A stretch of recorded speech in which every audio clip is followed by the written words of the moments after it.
This is your space news for March 14th, 2019. Let's start this thing off by handing it over to Space Mike for your space traffic report.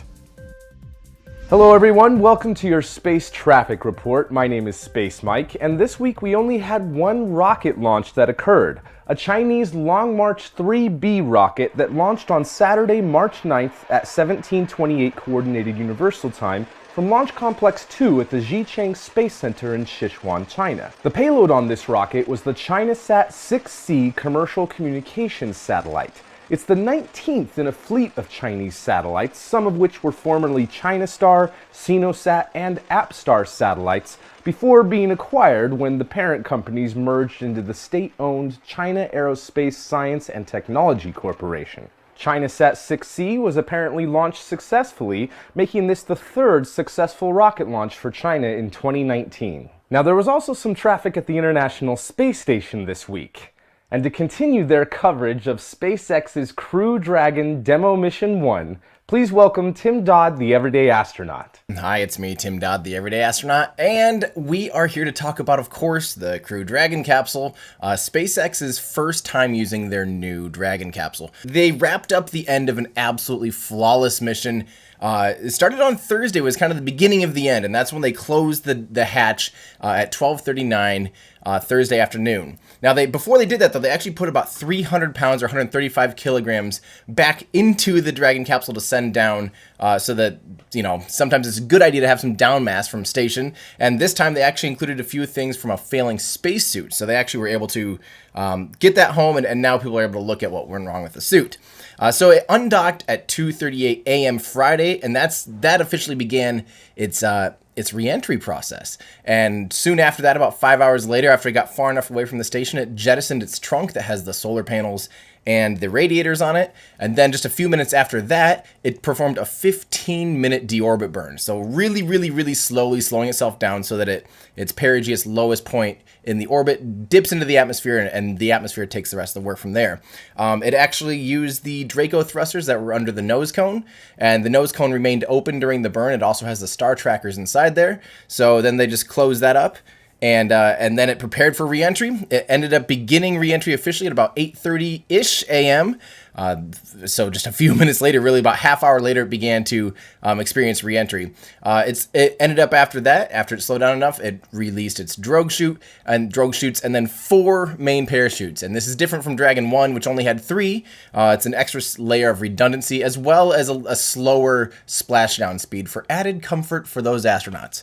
So everything looked absolutely perfect. It splashed down right on time, right on the bullseye. It's about 250 miles northeast of Kennedy Space Center, about 400 kilometers northeast, and it just splashed down absolutely right on target, right on time. Looked absolutely beautiful. Go Searcher, the recovery vessel, went up to it, and they had it totally out of the water just about an hour later, which was fantastic. One of the parachutes did land on top of the Dragon capsule. They had to remove it quick, no big deal. But other than that, it was absolutely flawless. This is exactly what everyone was hoping for. I mean, you couldn't have asked for a better test flight of a vehicle. And this is looking very promising. And of course, next they're going to take this exact Dragon capsule and they're going to refurbish it up, strip it down a little bit, get it all ready. And then that Dragon capsule is going to perform the exciting in-flight abort test, hopefully this summer. We're here in June-ish.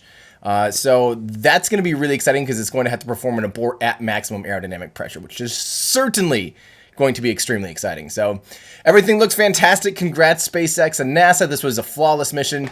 Cannot wait for the rest of Dragon's exciting career. Thank you very much, Tim.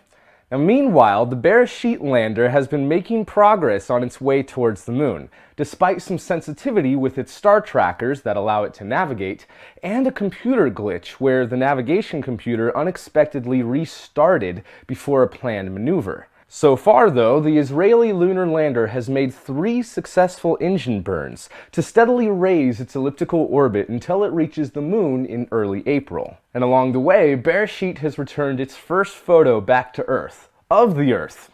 This is pretty cool, right? We'll definitely keep you in the loop as this small lunar lander continues its journey towards the surface of the moon. In the meantime, over this next week, we hopefully will have a couple of rocket launches to enjoy.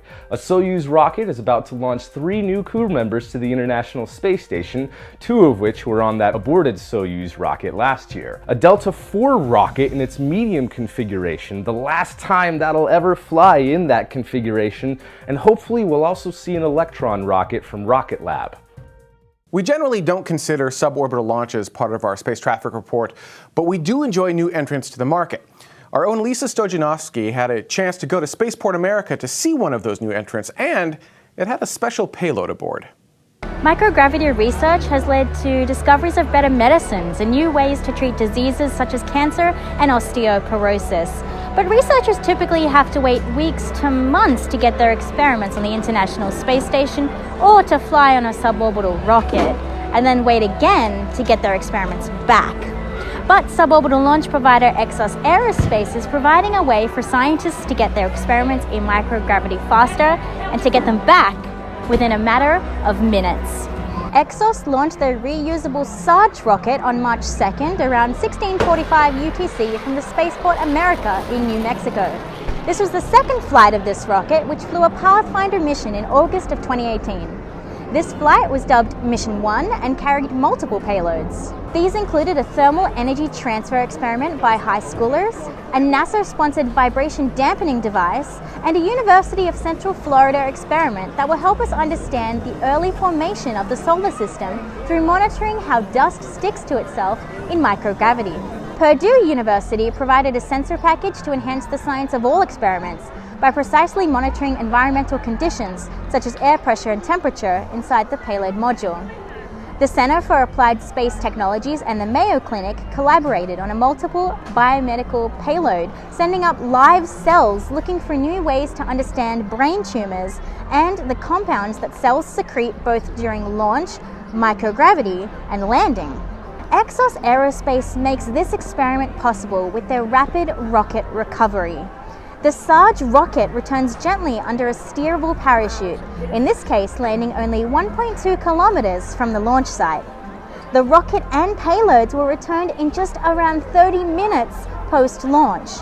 This meant the biomedical experiments were able to be frozen and preserved in a near pristine state, dramatically enhancing the quality of the science and the knowledge we can gain. This is because the longer that cells spend sitting around in the desert post-launch, the more chance they will die or degrade. This launch also carried an extra special payload for tomorrow. 10 limited edition Tomorrow patches flew to the edge of space as part of the Agronautics payload. Agronautics flew a sample of hops that will be turned into a space beer by Celestial Beerworks in Dallas, Texas. Unfortunately, the Sarge rocket only reached a maximum altitude of 20 kilometers due to strong upper-level winds, which pushed the rocket outside its FAA-mandated safety zone and caused an early shutdown of the engine. According to Exos Aerospace's website, the next Sarge launch is just about 3 months away. This rapid launch cadence and smooth recovery operations are set to revolutionize the microgravity research industry. And we can't wait to see the science that's on board the next launch.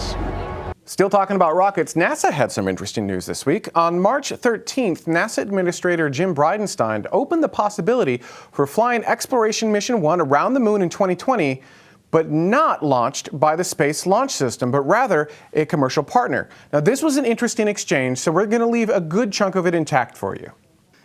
SLS is struggling to meet its schedule. It was originally intended to launch in December of 2019 with, as you mentioned, sir, no later than June of 2020. We are now understanding better how difficult this project is and that it is going to take some additional time. I want to be really clear. I think we, as an agency, need to stick to our commitments. Sir, if we tell you and others that we're going to launch in June of 2020 around the moon, which is what EM1 is, I think we should launch around the moon in June of 2020, and I think it can be done. We need to consider as an agency all options to accomplish that objective. Some of those options would include launching the Orion crew capsule and the European service module on a commercial rocket. Ah, commercial rocket, you say. Now that begs the question. Whose rocket would that be? And this is the part where I was like, he's going to say Falcon Heavy. The challenge is we don't have a rocket right now that can launch Orion and the European Service Module around the moon. That rocket doesn't exist. There isn't such a rocket. It doesn't, that's what the SLS is all about. Now, here's what we can do, potentially. Again, we're starting the process now. We could use 2 heavy lift rockets to put the European Service Module into orbit around the Orion crew capsule and the European Service Module in orbit around the Earth, launch a second heavy lift rocket to put an upper stage in orbit around the Earth, and then dock those 2 together to throw around the moon the Orion crew capsule with the European Service Module. Now that is, I want to be clear, we do not have right now an ability to dock the Orion crew capsule with anything in orbit. So between now and June of 2020, we would have to make that a reality. So not a really clear and concise answer on what launcher. It really sounds like they don't know, and they need a few more weeks to figure things out. We're going to continue to watch this story as it develops because it has interesting ramifications for the Space Launch System as a whole. Now let's move our attention over from the moon onto Mars, and I'll hand this baton over to Jared. NASA's InSight lander has started its science mission in earnest, but a small problem has developed with one of its 2 primary science instruments. Landing on November 26, 2018, InSight is one hell of a backronym, standing for Interior Exploration Using Seismic Investigations, Geodesy, and Heat Transport. Now, primarily aimed at studying Mars's interior, this could reveal to us how terrestrial objects in our solar system, like Mercury, Venus, Earth, Earth's moon, and Mars, formed and evolved over time. Initial photos showed a rocky surface around InSight's landing area, but a stroke of luck saw it land on top of a geological feature called a hollow, a crater that's been filled in with dust. Rather fortuitous with how smooth the surface InSight came to a stop on was. The seismometer, which can measure the movement of the ground to as small as half the width of a hydrogen atom, was deployed without a hitch, and it's currently taking in data as you watch this. The Heat and Physical Properties package, also called HP3, was also deployed to the surface without any problems. It carries temperature sensors that will help determine how much heat Mars is losing, which will give us an idea of what Mars' interior layers are. A spring-driven hammer pushes a 40-centimeter probe device, nicknamed the Mole, into the ground. It only runs for a few hours at a time, generating quite a bit of heat from the hammering technique's friction. It then waits a few days to allow the whole system to cool. Hammering began on February 28th, and a second round was initiated on March 2nd, but data now indicates that a third round of hammering did not move the mole, and that it's currently sitting at a 15-degree angle. Work has started at NASA's Jet Propulsion Laboratory in Pasadena, California, with a high-fidelity engineering mock-up of the lander called Foresight to determine the source of the problem. Scientists and engineers from the German Aerospace Center, DLR, and JPL are working to figure out the present issue. Data shows the mole and its hammer is working correctly, and the seismometer is picking up its movements. The potential problem may be that within the hollow below InSight, a rock is impeding any deeper progress, and troubleshooting is continuing. If there's one thing I've learned, it's to never bet against the absurdly brilliant minds at JPL when it comes to solving a problem somewhere in space. Thank you, Jared. Now let's take a closer look at our own local star, and for that, our own Dr. Tamitha Skov brings us our latest space weather report.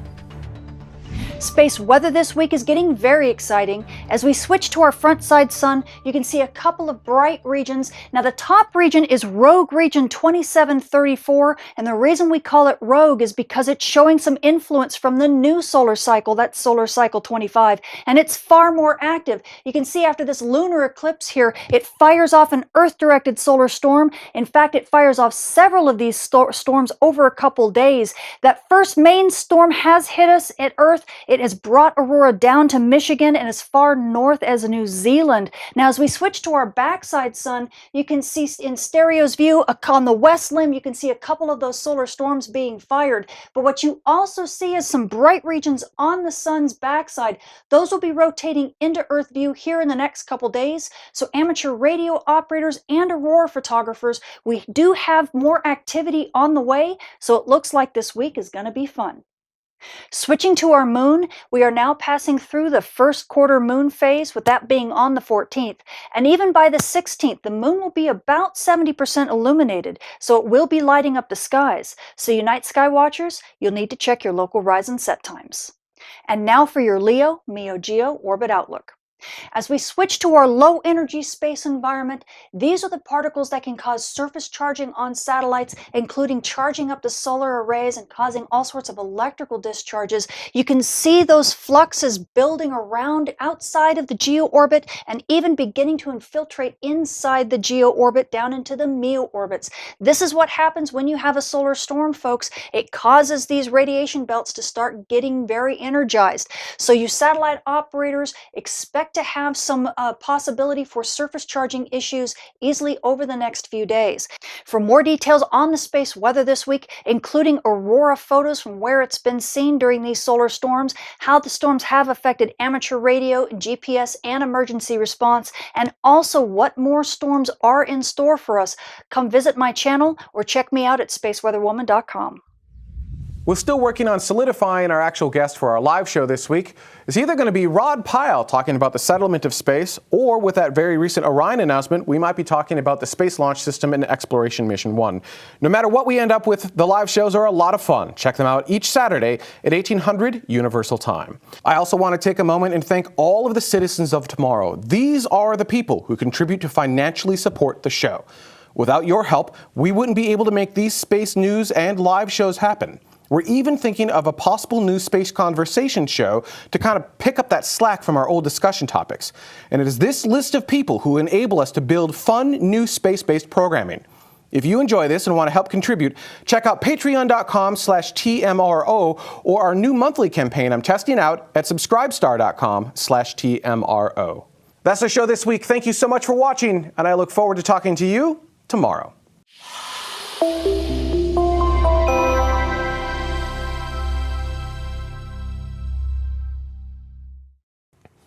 I think that's so cool that they're using the seismometer to measure the movements to try to see if there's an issue going on in each hammer.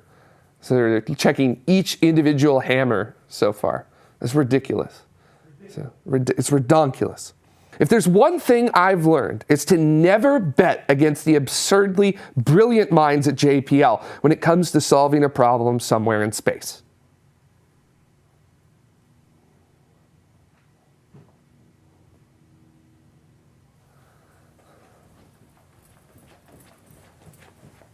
I've learned that too.